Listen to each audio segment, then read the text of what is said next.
this first session, which is called Spotlight on Cave Plastic Pollution.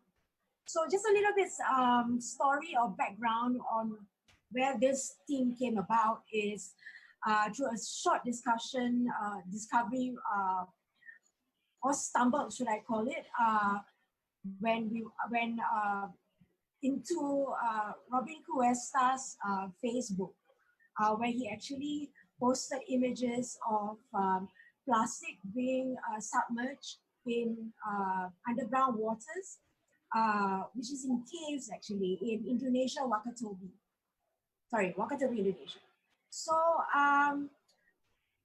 So we want to start the conversation to talk a little bit more about how this plastic get there, and a whole lot more discussion on this. So let me introduce our panelists. Firstly is Louise Hardman. She's the founder and CEO of Plastic Collective. Plastic Collective is a social enterprise determined to stop plastics entering the oceans. Louise is a scientist, educator, and innovator who has become an expert in grassroots community engagement, the chemistry of plastic, and the circular economy. Louise continues to speak locally and internationally, sharing her message with passion about opportunity, empowerment, and innovation and hope. With more than 8 million tons of plastic waste entering the world's ocean every year, Louise's vision is to see how she can stop plastic becoming into an item of pollution that one resonates every time she meets. Joining her today is also her brother and also the chairman and CEO of Plastic Collective itself, Steve Hardman. Steve is a serial entrepreneur who has built a number of major technology businesses in the automotive, motor racing, and software sectors. Brother of Louise, Steve grew up in East Coast Cobb Harbour and is now based in London. His last venture was developing online video delivery and monetizing technologies to the European TV broadcasting industry. And our next panelist is the really very young and inspirational Swietenia Puspa Lestari from Indonesia. She is the founder and executive director of Diverse Clean Action. At only 25 years old, she graduated from environmental engineering in the Institute of Technology, Bandung. Founded Diverse Clean Asia community since November 2015 and NGO since 2017. Her hobby on scuba diving made her together with 1,500 volunteers across Southeast Asia countries and of course Indonesia to combat marine debris issues with various actions from research, campaigns, and workshops, community development, and collaboration with private sectors to government. Though this works she leads, Tenia is inaugurated as Top 100 Inspiring and Influential Women, BBC 2019, and 30 Under 30 Forbes Special Enterprise Asia 2020. And last but not least, the most important man who started it all is Robin Cuesta from France. Robin is the owner of Sulawesi Dive Track, member of Indonesia Cave Diving Association, Technical Cave Diving Instructor for IANTD. Robin Cuesta is the only technical cave diving instructor currently operating in Indonesia. He started exploring caves in Sulawesi 3 years ago and never stopped since then. His passion had led him to unravel unexplored caves all over the country, from Sumatra to Papua, passing by Java and Sulawesi. He recently opened the first Rebreather technical and full cave diving training center in Indonesia and helped to develop cave diving interest and education among the local community through the Indonesia Cave Diving Association. Well, welcome everyone. So let's start with Robin. Robin, maybe you want to give us a heads up a little bit more about cave plastic pollution. Yes, okay. So thank you, Nora, and thank you everybody for organizing this talk. Um, okay, so I'm gonna start a little bit to talk about plastic pollution. So plastic pollution has become a major issue that gained a lot of traction across the world. We all seen recently these images of the plastic continent floating in the ocean, the images of turtles getting caught in plastic trash, and all other horrible images. Um, on another hand, we really don't know that much about cave plastic solution. It's a less known issue, but it's a very important one as it's affecting the most important resource for human being, which is fresh water. So I'm first going to give you a little insight about fresh water as a resource. So let me share my screen. So can you see it now? Yes, Robin. Okay. So fresh water. So we know that ocean cover around 70% of Earth's surface and account more or less for about 98% of Earth's water. The rest 2% of water is fresh water. It's found mostly in streams, lakes, glaciers, and underground. So we can say that 0.75% of the water on Earth is groundwater. So groundwater means that the water is basically under our feet. Although it represents less than 1% of the total amount of water, it accounts for 30% of all fresh water and about 96% of all liquid fresh water available. So we can say that groundwater is definitely uh, the most important resource for human being.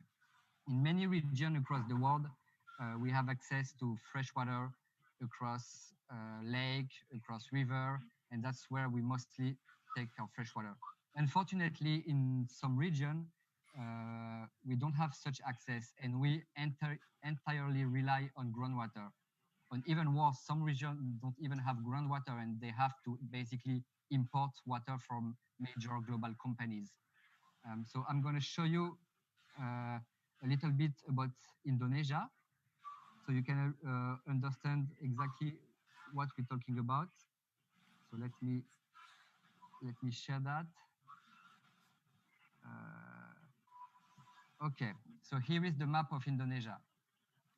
If we zoom a little bit here, you can see the region of Sulawesi, and here Southeast Sulawesi, and the archipelago of Wakatobi. So these four islands are mostly made of limestone, which means that the water cannot sit at the surface. All the rainwater that we collect is directly going under the ground.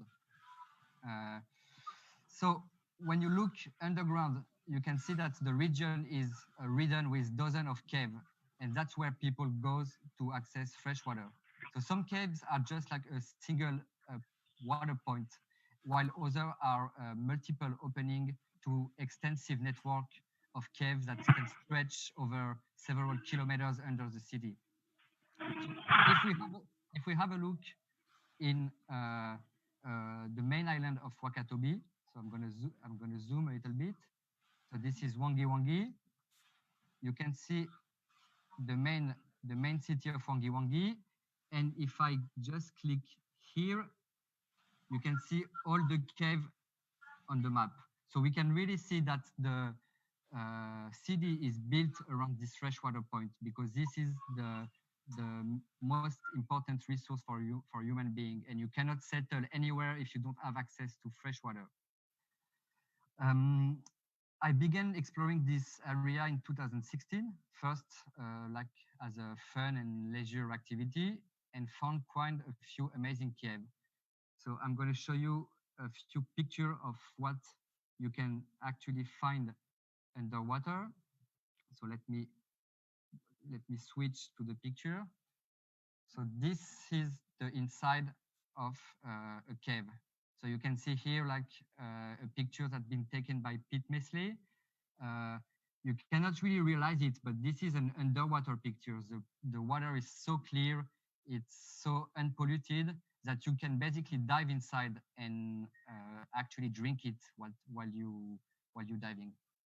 So I'm going to show you another one just to illustrate the beauty of this underground world. Um, but the more I explore cave and the more I've been finding this cave in the city, I quickly realized the scale of the plastic problem pollution in the cave. And I could see a real link between human activity and plastic pollution. So the previous picture I showed you were kind of far away from any city. So you could see that there was no pollution and no plastic activity. As soon as I start diving in the city, it was kind of another thing. I saw strong sign of pollution and water contamination. So we can ask ourselves how and why is this happening? So as I said, the cave are built, the city is built around the cave. Uh, so they use this cave basically as their first and only freshwater source. So people are actually digging well and they directly pump the water from this underground network. Then this water is used in-house for any activities that requires fresh water, like cooking, showering, cleaning, laundry. But also people use this water point as social gathering area. They go there during daytime, they sit there, they chit-chatting, they do their laundry. Many people take shower in this cave, and kids and adults can go there just for fun, just for swimming. So I will show you there. You can see like the entry of the cave. So the local government kind of made some concrete stair, and people are there. You can see them preparing their laundry, and you can see the kid like having a look at us diver.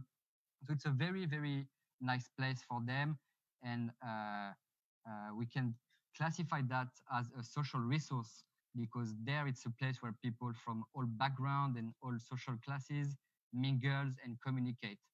And nowadays, in this time, it's this kind of place become more and more rare as people are mostly now communicating through social media and their smartphone.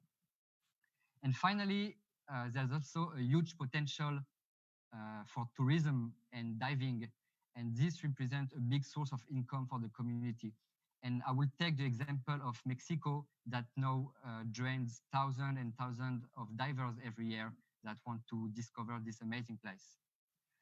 So if we go back to plastic pollution, the first thing we need to say is like the plastic packaging is something that's pretty new in Indonesian and Southeast Asian culture. Before, everything used to be wrapped in natural product. So you could buy your food wrapped in banana leaf. You could basically eat it and just throw it on the ground and it will not harm the environment. But the consumption habit quickly switched, and now you can find that everything is wrapped in plastic. And you wrap something in plastic and you put it in a plastic bag and in a bigger plastic bag to carry it. So the food, the soap, the detergent, the soap for laundry, everything is made of plastic. And moreover, you have a special situations very specific to Indonesia is the use of single dose product. So people here, they mostly earn their wage on a daily basis. And every day they receive their salary and they just have enough money to get their daily dose of soap or detergent. So what happened in this cave? It's like people go there, they do their washing, they do their laundry, they shower, and once it's done, they throw everything in the water. They do that, and as the caves have a slight flow, the garbage just disappear. Like you come back the next day, there's nothing more at the surface. So what it looked like the magical solution. You throw thing and nobody hear about it anymore. But when I started diving inside that, I realized that the trash just accumulates deep underground. Uh, First, you can find many trash at the entry of the cave, and the deeper you go in the cave, the more trash you would find. So this is, for example, a picture of the entry of one cave. So you can see here clothes, you can see plastic, you can see detergent, nets. And the more you go inside the cave, the more you actually find trash, because the trash accumulate on floors, they accumulate in the seals, they accumulate in the crack, and moreover, so here you can see another accumulation of trash on the ground, and the worst part is actually on the ceiling. So at some point, the trash become positively buoyant. And here you cannot really realize it, but the layer of plastic trash is like 2 meters thick. So you can basically swim into it and be like in an ocean of plastic trash. Um, so yeah, you could find also some funny stuff laying everywhere. So the consequence for this are terrible. First, it's killing the tourist potential of the cave, because nobody wants to go in a place that's totally trashed. The water gets polluted by the chemical of the detergent and by the microplastics. So these things never ever disappear. So the package of Rinso, which is like a laundry soap, a brand very famous in Indonesia, is more than 30 years old, this one, and it looks like brand new. Um, so the consequence for public health are terrible, even though we still haven't assessed the actual pollution of the water, because we still don't have the tools to do that. There's no need to be like a very big scientist to understand that this is very bad for people, because people actually use this water. They use it, they cook it, they drink their tea with it, and the amount of microplastic inside can be really overwhelming. So what are the solution of this issue? So the first things to do, and that was the thing I tried to do on the last few years, is cleaning. It's a very challenging thing, because to clean a cave, you only can do it if you cave diving certified. And as this is a very specific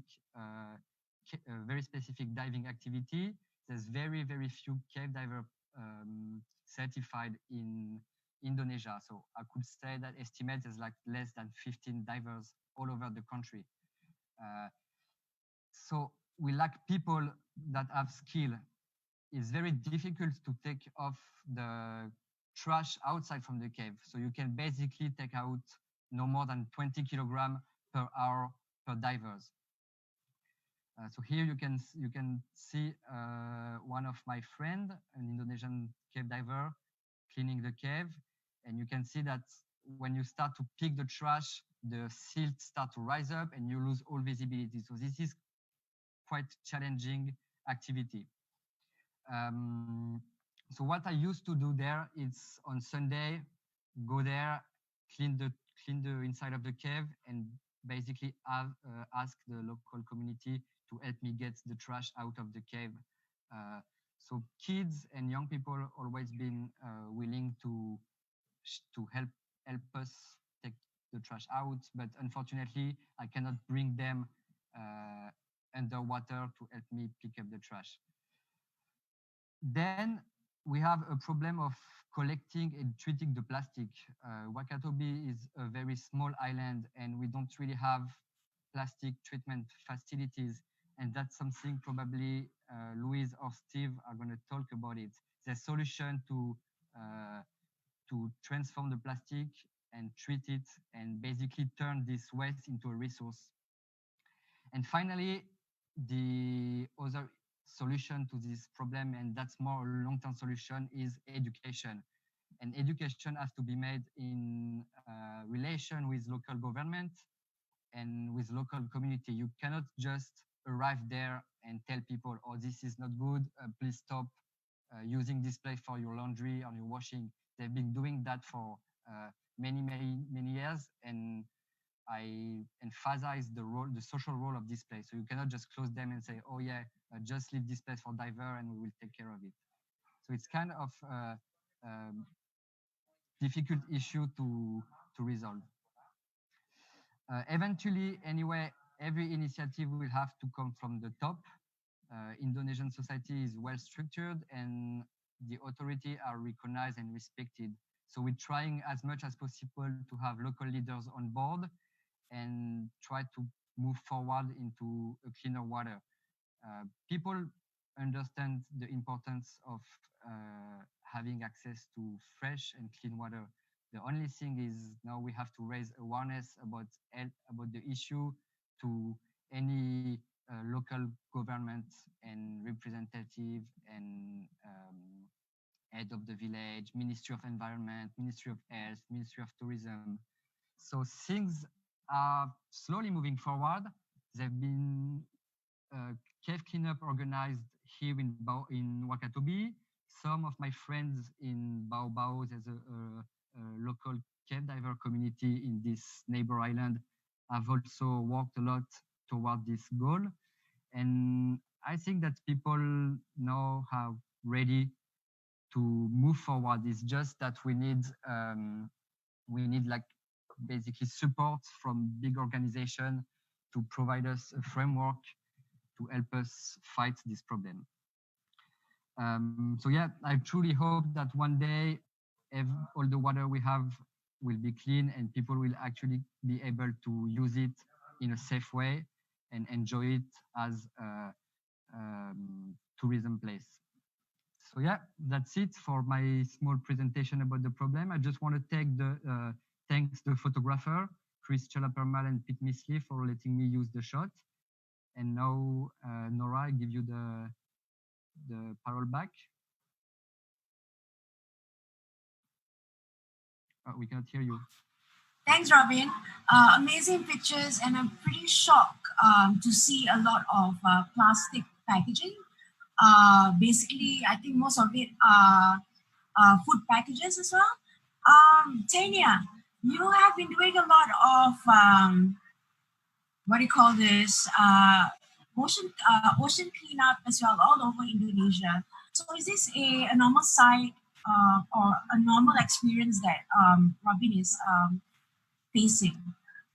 No, there's nothing that surprised me other than the pictures, because usually in open oceans where we do diving, we used to find underwater debris which is already stuck under the water nearby the corals or stuff like that. And also sometimes we also found a lot of floating debris, but because the ocean is connected, so sometimes it's there, sometimes it's gone. So when we saw the pictures that Robin shared and the videos, was like, oh my God, I'm crying because it's so bad, and it's definitely something that we need to do more on that. How could actually one tackle such situation in Indonesia? So basically, I think education, plastic consumption, and waste management could be something that one could look into. Well, I mean, based on your groundwork and experience in Jakarta Pusat and also some areas in Indonesia, how could Robin actually start create that kind of a community engagement? And is there any support that he can garner from there? Yeah, definitely. So the thing is, Indonesia is not that keep silence or sort of like that, but we do actually do something, and we do a lot, but it's not enough, because Indonesia has 17,000 small islands, right? We do have 34 provinces and all these archipelagic problems that we face according to logistic facilities, treatments, stuff like what Robin just mentioned.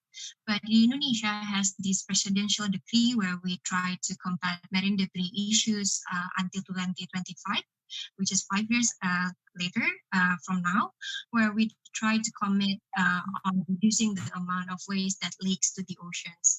And from our experience in diverse clean actions as a community and NGO, we try to do advocacy works to the government, the national government, on how to pinpoint on each provinces what is the exact problem and solutions. And as what you mentioned before, every area is different. So the Robin 6 situation here is also unique, therefore need also a unique solutions. As what I recall, Diversity in Action is an NGO that focuses on combating marine debris issues. So we do research, we do campaign workshops, and we also do collaboration with private sectors, and also we do community development program. One of our examples is the community development program that we did in Kepulauan Seribu in northern part of Jakarta.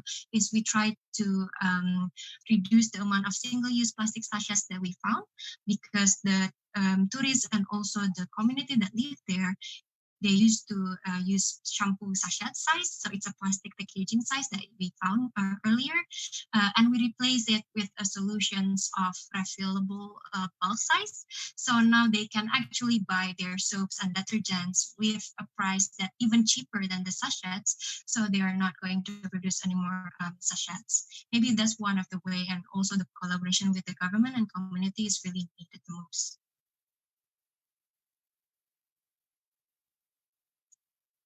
I can hear you.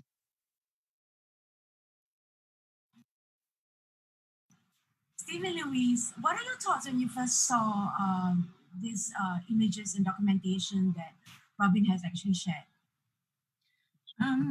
Yeah, well, we've been working in the Asia Pacific region with our programs, and so I haven't actually seen cave debris like that. So that is quite shocking, but it is typical of a lot of the communities, remote communities and island communities that don't have access to any recycling facilities, or they don't have any sort of resource recovery places close to them.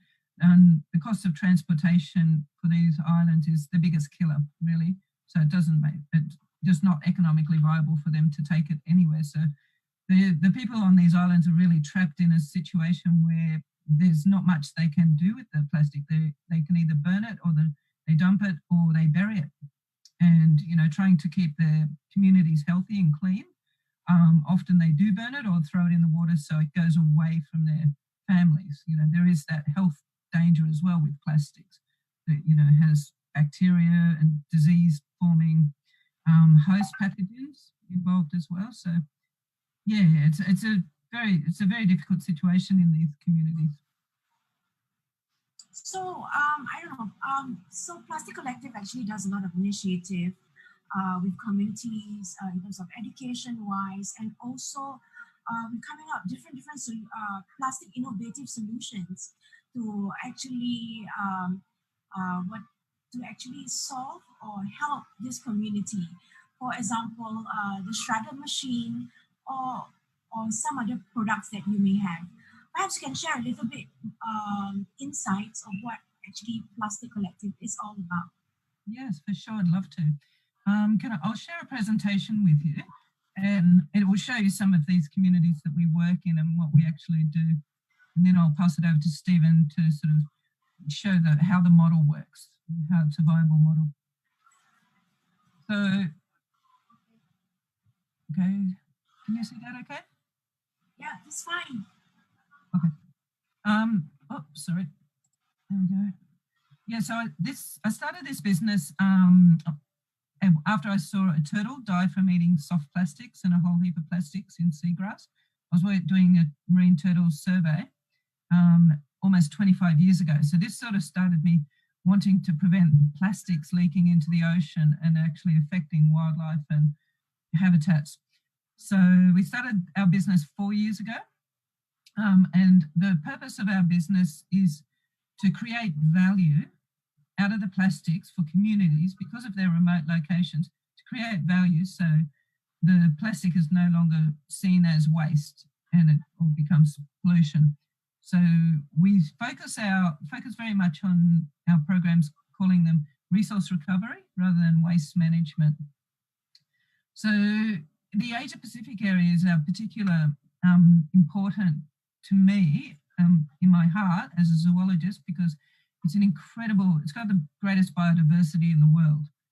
As we all know, it's got 90% of all this coral species, and as you've seen, the caves are amazing. The diving is the best in the world, and it's just been hammered. As we saw, there's so many islands out there, over 55,000 islands in the entire region, and there's over 4,000 that are inhabited, and they have no access to waste collection. And the rapid increase of sort of plastic material is just has just gone so fast that these communities are not coping. So this is where the waste plastic epidemic is really affecting the world. There's about 74% of it is leaking from the Asia Pacific region. So this is sort of our focus at the moment. Also, we work in remote communities in Australia, Aboriginal communities that have a similar disadvantage, being so remote and away from main centres. So our programs, sorry, I'll just switch that down a bit. Our programs are based on three components. We do schools education and collection programs where we deliver training, reward system into the schools and sort of specific training that teachers can implement within their schools. Then we set up recycling facilities.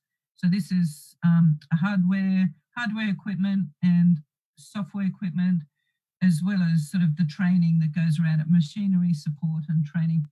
And then on top of that, we have recycled plastic material marketplace.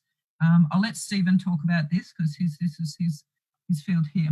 And we call that the Certified Ethical Plastic Program. That brings it all together and makes it actually very viable, makes it work. We did a pilot program over in Mantanani Island, northwest of Kota Kinabalu, Sabah, Borneo, which is in the Malaysia area. This island has 1,000 people with 21 resorts on it and 2 villages. So the villages are located here. The school is right in the middle here. 100% of their plastic waste is directly thrown into the ocean or dumped on beaches. As we can see here, this looks absolutely crystal clear. The water is clear. And when I jumped in the water, went for a swim, I was hit with a wall of soft plastics, and it was disgusting. And the beaches are, as I'll show you, the beaches are absolutely littered with these dump sites because they have nowhere else to put the material.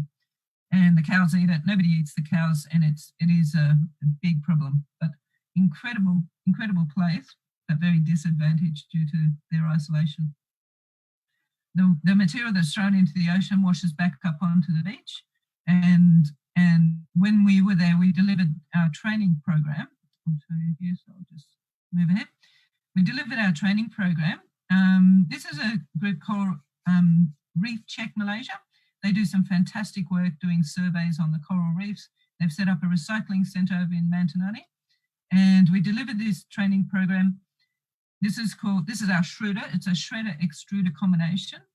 And it basically sort of converts waste plastic into resources that is sellable into marketplaces. We've since got a large government grant, and we're developing a more comprehensive sort of solution in a container due to these communities sort of often lacking electricity and reliable power support sources. This is another program we did in North Bali, where they've set up a recycling centre there, and now they're collecting all their material and they're getting paid for it and employing people. So it's the waste facilities, what they had before has turned from something that's quite a shameful place to work in to something that people are very proud to work in because the status has changed from waste to resource. So there's a big change and a big shift in community pride.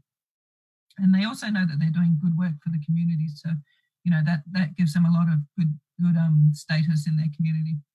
The community and student education program is aimed at changing behaviour from a grassroots level from those students and implementing it within the wider community. So that's an important part to our program. It also provides a collection point where materials can be bought as well. I might just jump over. Stephen, do you want to take over from here?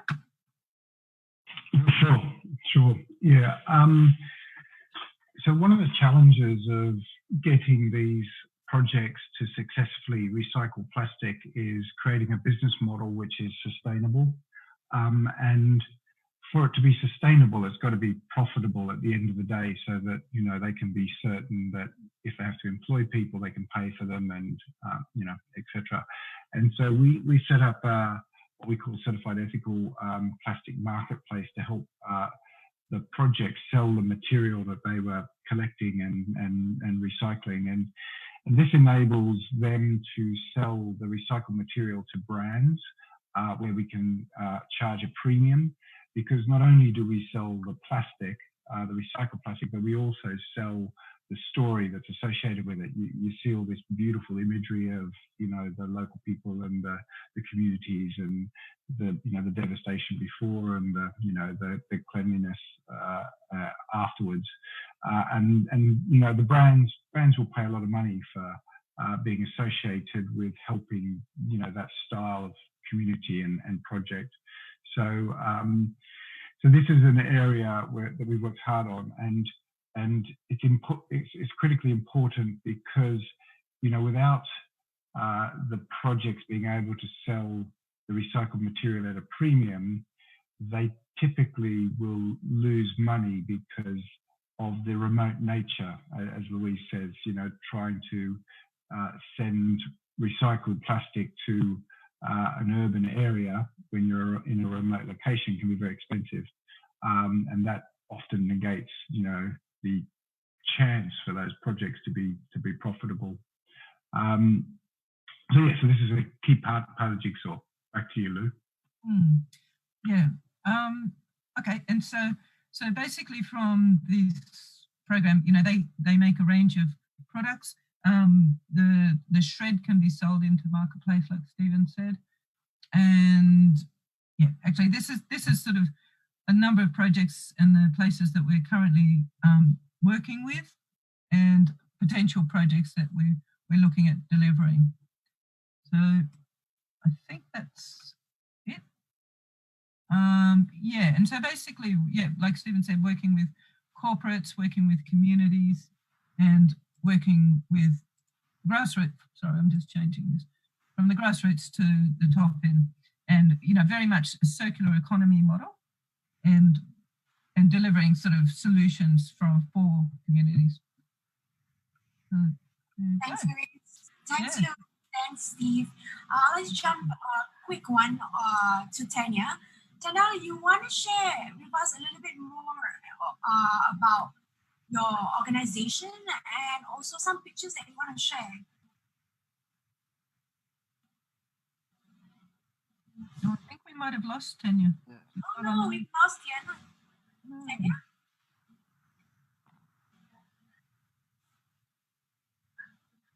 Okay, that is fine.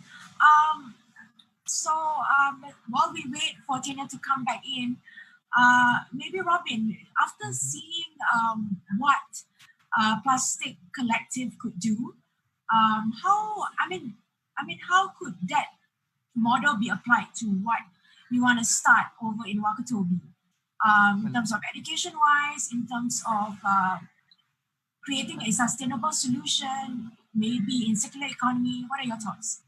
Well, I think what Steve and Louise are presenting here is basically the missing stone on my project, because I have personally no knowledge about everything else about picking up the trash in the cave. And I was looking to meet such people that could provide a framework that would be, of course, have to be adapted to the local specificities. And I guess that the idea of turning the trash into valuable resources is something very, very interesting, especially in a place like Wakatobi, where they lack any form of industry or agriculture. There's basically nothing else but fishing and tourism. So I could definitely see how what Louise and Steve are making could fit into our environment. And I'm really, really looking forward, guys, to hear more about the technical specificities of your framework. And especially now there's local election coming soon, and we hope that soon we're going to be able to really work with the local government. Unfortunately, I started raising the issue just before the coronavirus things happened. So now it's kind of a little bit suspended. But as soon as this will finish and we will resume everything, I'm really looking forward to push this idea to the local government and see how we can work together. So Robin, you being a Frenchman staying in Indonesia, I'm sure you are able to speak Bahasa. Yeah. Do you face any massive challenges in trying to get your message across? Say again, sorry? Do you face any big challenges to get your message across to the government? Yeah. It's challenging for me as I'm the only foreigners to live on this island, and I can't just come and say, oh, what you're doing is bad and you should do like that way. That would definitely work, and that would not be fair. And anyway, I don't think I've got the solution. And there's people like Louise, like Steve, or like Tenya that have been working on this for years and years, so they know better than me how to deal with this issue. So yeah, the cultural thing is a little bit tricky from time to time, but I've been living in Indonesia for quite a while now, and I think I get the sense of how it's working and how we can make the things moving. And people there are really looking forward to implement this change also, because this is their community, this is their land, this is their water, and they're the one that suffer from this issue. I see. Tanya, since you're back, as you might just have heard from Robin that he faces quite some issues with the Indonesian government sectors to try to get his message across. You being based in Jakarta Pusat, and you have been working a lot with government sectors. Perhaps you can share with us a little bit more on how. What are your thoughts? And maybe also share a little bit more. What is Diver Action, your organization is? Yeah, thank you. I believe there's some pictures that I can share as well. As a diver, I grew up in one of the islands that's really small comparing to Wakatobi Islands, and I grew up with these kind of beautiful corals. But then on the left side, we can check that there's a lot of trash that's going on underneath. Therefore, when I talked to Robin earlier that when you found that trash, we try to measure and to know more about what kind of waste that we found. So we usually separated the waste, so it can be like a legitimate data that we can give to the government and also the private sectors. So we can know what kind of brands, such as this shampoo sachet that's already 30 years ago, but it's still brand new and there's even still inside the liquids. And it's similar that the thing that I found as well on the Robin's pictures that he just shared as well.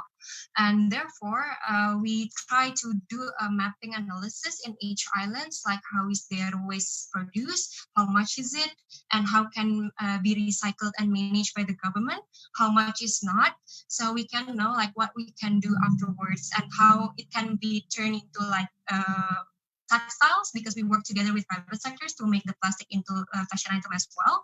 And to support that efforts, we know that there is this single-use plastic sachets that needs to go up, but we need the local community to do waste separation at source. So we make sure on each household needs to separate their waste, and it needs like a social works, like we need to go one by one. Next. And the next slides, we can check on the refill stores that I mentioned before. So it congested with the local warungs or the local shops. I believe there's also one in Wakatobi that can actually sell cheaper options and sustainable options rather than the single-use plastic packaging one. And also we realized that there's such an important way to communicate to the government. Therefore, every month we do a strong communication with the local government in Jakarta and also in the national level, because the national level has the task force that specifically handles about waste management. So I'm looking forward for the future collaborations after these meetings, because I already got some calls to make sure that we we need to address this issue and to seek for the solutions. Next. And yeah, so we realized that it's not only about the islands, because as I believe the Wakatobi government also reported to me that they found a lot of debris floating, and it's usually floating from nearby area, even though maybe it's not too nearby, like 8 hours away, but the waste, if it's leaking to the river, it goes to these islands, such as Wakatobi as well. Next. And therefore, some area as well, you can see it's so clean, but it's in Anambas. It's a resort area, but then underneath the mangroves nearby the island, only 30 minutes cleanup, we found this much of waste. So it needs a holistic solutions, not only like a microscope, but also in a national level as well. And yeah, therefore we do some cleanups, and then we do grouping with divers from across Indonesia. Now we do have 1,500 volunteers across Southeast Asian countries. And we also work not only with the divers, but also with non-divers who love the oceans. So now our volunteers are not mainly about divers, and we try to solve this problem not only from technical perspective, but also from other perspectives such as socials and communication and stuff. So we do a lot of urban campaigns as well, and we believe this issue should be addressed as well in the capital city and abroad. I think that's all from me, Nora. Thank you, Tania. Right, so we have 3 different organizations from 3 different focus, basically. So Robin wanted some support in regards to at his own ground level, and Tania is someone that is representing the national level, and Louise and also Steve could also possibly look into, extending this as a project where we can go from island to island, or even community to community, in different countries maybe. So the reason why we came together is, of course, to create more awareness in regards to the cave plastic pollution. So with Robin here, I'm sure he would like to have some kind of support on how he would like to push his idea forward. Maybe Tania, would you have any advice that you can give him, especially with the national government and support, or where he can get it from? And also Louise, perhaps you can actually advise him, or if he wants, or if he could collaborate with you guys, how he could actually work together. It's coming out of some kind of solution where he can work together with the community where he is. Because like what he's shared just now, that Wakatobi is very important, especially in the focus of tourism. Yeah, so maybe we can start with Tania. Sure. So maybe I can see the solutions out of this talk show, or like this discussion, is 3 points. The first one is we can call the actions for all scuba divers, especially as what Robin said, the amount of cave divers in Indonesia is not that much, but we need that trash coming out from that cave, because the society there actually drink that water and use that water for daily necessities. So I'm afraid that there are kind of microplastics included inside that water. So we need to clean up to make sure that it won't also leak to the oceans. And then the second one is maybe we need to educate the community as well, but we need to educate things that actually appropriate and also works on the system. For example, we cannot educate them like on recycling with server technology, because there's none there. So therefore, we need to try to address the solutions which is more adjustable, such as the bulk store concept that I mentioned before. Maybe because the economical level, they can actually achieve that, they can actually buy it. And then the third one is collaboration with the government, because I believe not every Wakatobi is that dirty, and I believe it's also a national park that needs to be preserved and conserved. And there's also a strong commitment from the government that needs to be connected with you guys and also with us as well, to make sure they can achieve the target of 2025 of free of waste. And therefore, the advocacy levels to make sure that the facilities needed to be implemented in the area can work and be implemented in the future years, maybe 1 year or 2 years. 2 years as well, maybe 1 year. Yeah, and you can also join our activities in Diversity in Action. You can follow us in Instagram or Facebook. So Louise, let's say for example, like plastic innovation products like what you just shared with us, Shredder, or maybe pyrolysis machine. Could that be actually something that we could introduce to the community in Wakatobi? Yeah, well, we work on mechanical and chemical recycling. We're still researching to find the right style of pyrolysis that will create fuel for the community and to find what products the community value the most. Our projects, a lot of our projects in the beginning, they were sponsored by large corporations. So we see that there's a really strong connection between corporations that are producing this material. It's almost like end user responsibility, and these communities that are struggling with this problem. So we're linking those two together. Our first few projects, the one particularly in Mantanani Island, they actually went and seeked out their own funding from a large bottle manufacturer, and they were sponsored to put our program in on their island, and the same as the Bali project. I might ask Stephen to sort of explain the current model that we have linking with corporations and the credit system, as far as how we're engaging with communities in that way, like some advice. Yeah, I mean, so there's one option is to get a company to sponsor a project. That's one way, but that's not always that easy. The other way is for a community to set up their own plastic recycling, recovery and recycling project themselves and operate a micro enterprise using our equipment. Now, doing that, and interestingly, we have had several conversations with people in Wakatobi, which are sort of in progress. So you never know, that we might get one there very soon anyway. But in order to finance recycling activity, they've got to buy this equipment from us, and that can be facilitated by selling plastic credits. So plastic credits are like exactly the same as a carbon credit, and the way they work is a company, a big company or even a small company will want to reduce their plastic footprint to zero so that they are plastic neutral. Now, they can reduce their plastic use as much as they possibly can, but eventually they'll still have an amount of plastic in their footprint, which is sort of unavoidable. And that, let's just say that volume is 100 tons. They can purchase 100 tons of plastic credits, which actually is then used for a community to recover 100 tons of plastic on behalf of that company, and they get paid to do that. And in addition to that, they can also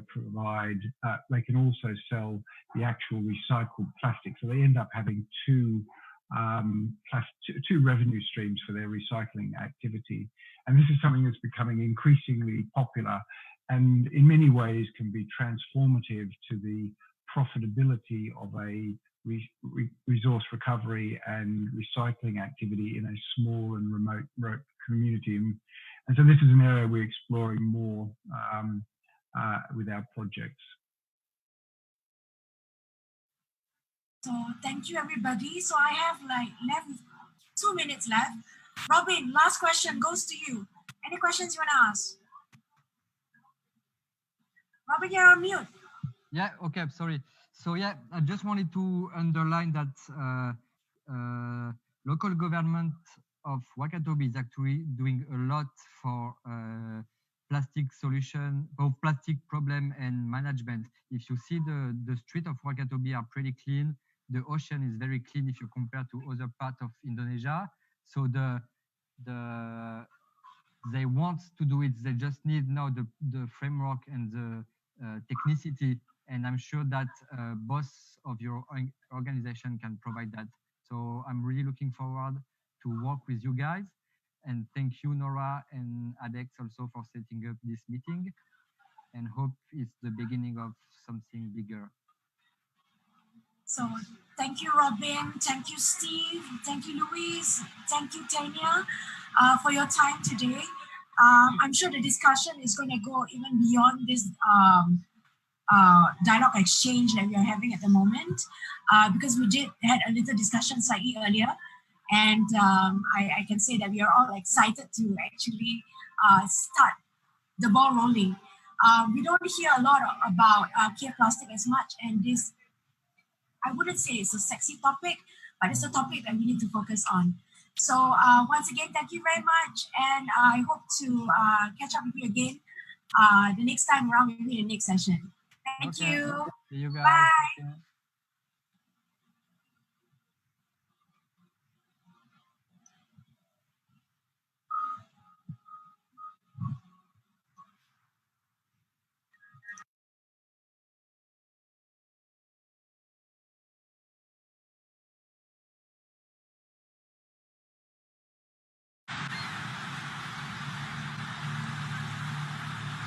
A tropical paradise along the equatorial belt,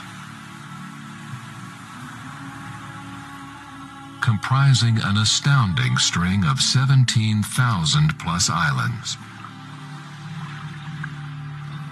bounded by 2 oceans, home to abundant sea life. Indonesia is the epicenter of marine biodiversity. Professional dive operators providing international standard gear and services, supported by a highly experienced dive staff.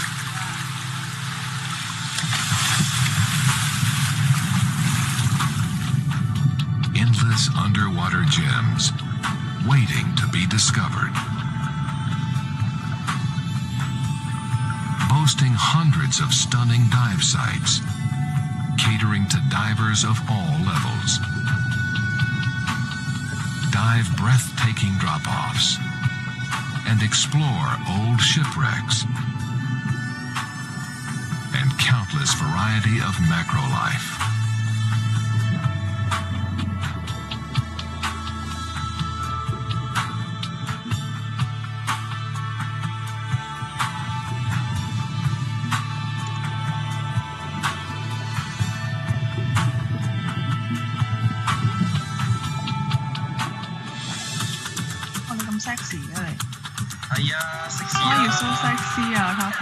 Comfortable and friendly dive resorts and liveaboards. For exciting diving in various parts of Indonesia.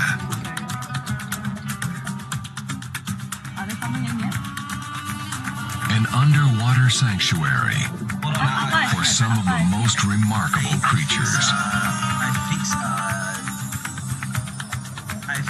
An extraordinary display of marine life amongst our renowned national marine parks.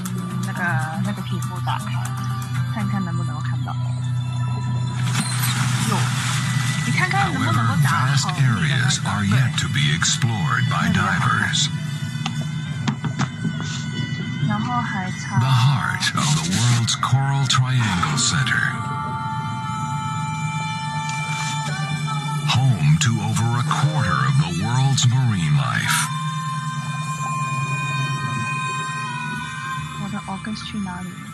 With more than 600 species of coral and over 3,000 fish species.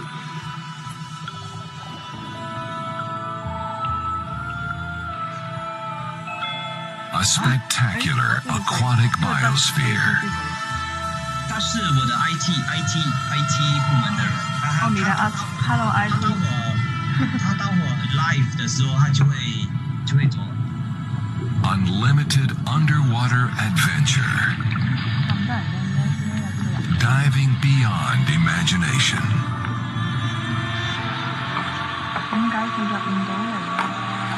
Wonderful Indonesia. 卡塔里有没有那个 meeting room 的 ID number？因为他可能在内地有一点困难。OK 你就是不要给我那个 link， 给我那个 meeting ID。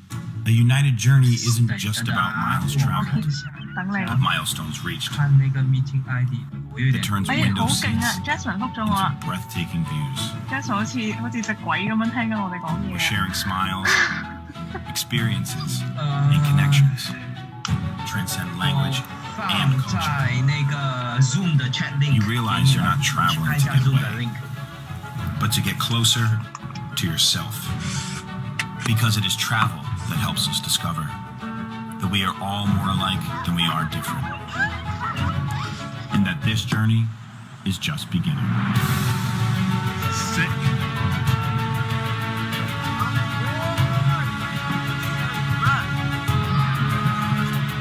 我見到 August 啦，我見到 August 個名係 IANTD 啊，有啦。多謝 Jasmine， 你老婆到啦就嚟到啦，你老婆。 Connecting people, uniting the world.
Today, I woke up below the surface, where I learned to face my fears and go with the flow. But it's when I came to appreciate the big and the small, made new friends from all over, and could no longer hide my true colors, that I knew I'd emerged a local.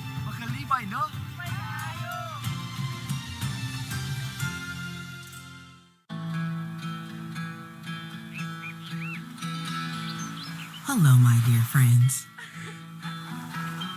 It's been a while since your last visit. But I want you to know I'm here. Here for you now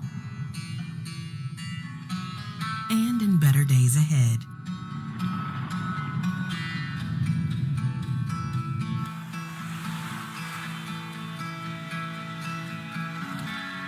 Things may have slowed in your world, but it's anything but slow here. My reefs teem with colorful fish. Schooling hammerheads circle the deep. Playful dolphins roam the shallows. And gentle waves whisper, "Come back to me."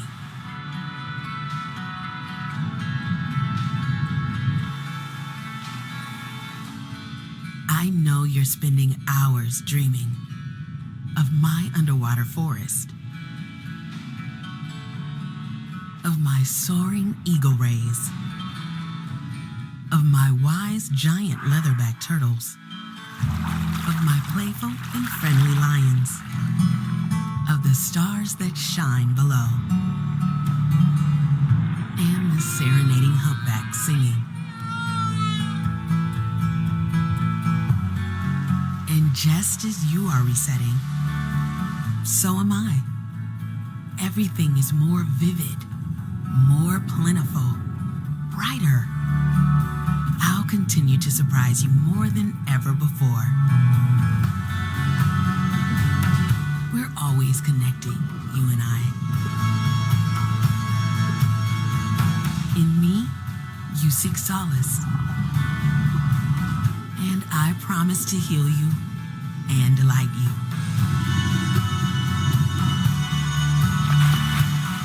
My creatures are calling. A new adventure is waiting. I'll see you soon.